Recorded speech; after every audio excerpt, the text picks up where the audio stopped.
Sumainyo ang Panginoon. At sumaiyo rin. Ang mabuting balita ng Panginoon ayon kay San Juan. Papuri sa iyo, Panginoon.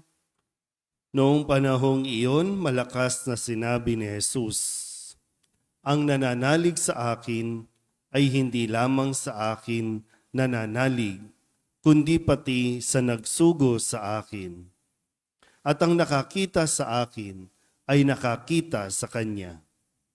Ako'y naparito bilang ilaw ng sanlibutan upang hindi manatili sa kadiliman ang nananalig sa akin. Kung mapakinggan nino man ang aking mga salita, ngunit hindi niya tuparin ito, hindi ko siya hahatulan, sapagkat naparito ako, hindi upang hatulan ang sanlibutan, kundi upang iligtas ito. May hahatol sa sinumang magtakwil sa akin at hindi tumanggap sa aking mga salita. Ang salitang ipinahayag ko, ang hahatol sa kanya sa huling araw. Sapagkat hindi ako nagsalita sa ganang sarili ko lamang, kundi ang amang nagsugo sa akin, ang siyang nag-utos kung ano ang aking sasabihin at ipahahayag. At alam kong ang kanyang utos ay nagbibigay ng buhay na walang hanggan. Kaya't ang ipinasasabi ng Ama ang siya kong sinasabi." Ang mabuting balita ng Panginoon. Pinupuri ka namin, Panginoong Hesukristo. Isang mapagpalang umaga po sa inyong lahat. Ngayon po ay Miyerkules sa ika-4 na linggo ng Pasko ng Pagkabuhay. Maganda po itong mga salita na ibinigay sa atin bilang sagot din kung sakaling tayo po ay nakakapag-isip o na may mga tanong sa ating isipan na tayo ba ay kayang parusahan ng Diyos sa nangyayari sa buhay natin? Tayo ba ay pinababayaan ng Diyos sa mga nararanasan nating paghihirap? Dito sa karanasan natin, dito sa ating parokya, 3 beses magkakasunod, may mga nasunugan, nasusunog ang mga lugar. Bakit ba nagkakasunog? Ito ba ay parusa ng Diyos? Ito ba ay nagiging pabayaba ang Diyos dahil sa ating mga ginagawa? Malinaw po dito na si Jesus, ang ilaw ng sanlibutan, si Jesus ay naparito hindi para tayo husgahan o hatulan agad-agad sa ating sa ating ginagawang pamumuhay habang tayo ay nasa mundong ito. Bakit tayo nagkasakit?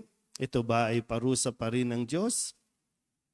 Sana po maging malinaw sa ating napakinggan na mabuting balita na hindi tayo hahatulan ng Diyos.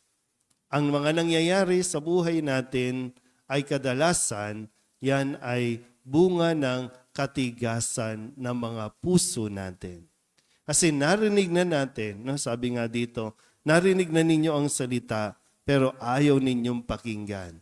Narinig na ninyo ang salita pero ayaw ninyong tanggapin.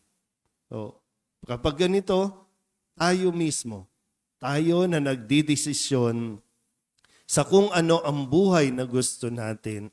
Ito, yung mga nangyayari ngayon, marahil ay mga resulta lamang ng ating mga kapabayaan. Resulta ng ating katigasan ng puso. Ang tanging hangad ni Jesus ay ang tayo ay maligtas. Narinig na natin ito. Ipinapahayag. Nakabukas sa mga trompa sa paligid ng simbahan. Narinig na ng mga tao ito. Pag napapadaan dyan sa harapan ng simbahan, pag tayo nagmimisa, naririnig ng mga nakapark, naririnig ng lahat ng naglalakad. Pero sadyang mas pinipili natin ang dedmahin ang mga salita ni Jesus. Pero kahit ganon, kahit ganon ang ginagawa natin kay Jesus, hindi pa rin ito dahilan para tayo parusahan ng Diyos. Malinaw po ba? hindi nagpaparusa ang Diyos. Lagi nga siyang magbibigay ng pagkakataon. Lagi pa rin mayroong pag-asa sa bawat desisyon na ginagawa natin. Kung magkamali man tayo, kinabukasan ay panibagong araw, panibagong pag-asa ang kanyang ipagkakaloob sa atin. Ayun lang, no? Sana mas makita natin yung bahaging ito. Hindi magiging kabawasan at hindi kawalan kay Jesus yung hindi natin siya tanggapin. Malaking kawalan sa buhay natin kapag tayo ay patuloy na nagmamatigas na hindi siya kilalanin o hindi siya tanggapin. Amen?